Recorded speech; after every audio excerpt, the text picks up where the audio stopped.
அவர் invitation கொடுத்தது என்னமோ ஒரு 8000 பேர்கிட்ட தான். ஆனா வரக்கூடிய மக்களுடைய எண்ணிக்கை ஒரு 20,000 பேருக்கு இருக்க வாய்ப்புகள் இருக்குன்றாங்க. அதனாலேயே 3 விதமான கேட்டரர்ஸ் வந்து அரேஞ்ச் பண்ணியிருக்காங்க. இப்பவே சாப்பாடு வந்து தடபுடலா ரெடி ஆயிட்டு இருக்கு. 3 விதமான கேட்டரர்ஸ்ல 20,000த்துக்கும் மேற்பட்ட மக்களுக்கு சமைச்சுக்கிட்டு இருக்காங்க. வரக்கூடிய மக்கள் எல்லாருமே இந்த பஃபேல சாப்பிட்டு என்ஜாய் பண்ணணுன்ற எண்ணத்துக்காக சமையல தடபுடலா ஆரம்பிச்சிருக்காங்க. சமையலுடைய ஏற்பாடுகள் போயிட்டு இருக்கும்போது என்னென்ன விஷயங்கள் ஸ்பெஷலா ஆட் பண்ணியிருக்காங்கன்றத கேட்டு தெரிஞ்சுக்கலாம் வாங்க.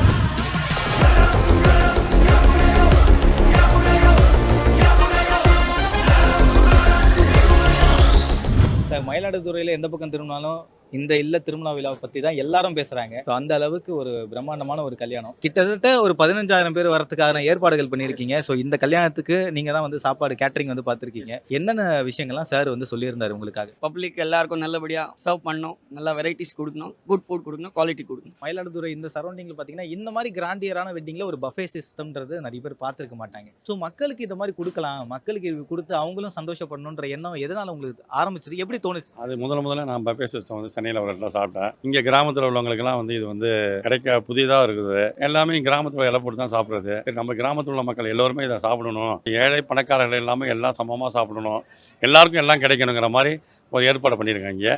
எது அவங்க தேவைப்பட்டதோ அவங்க விரும்பி எல்லாம் சாப்பிடணும். என்னுடைய மேரேஜை வந்து அதை ஒரு பாகுபாடு இல்லாத ஒரு மேரேஜாக கொண்டு போனதுனால தான் கொண்டு போகிறாங்க.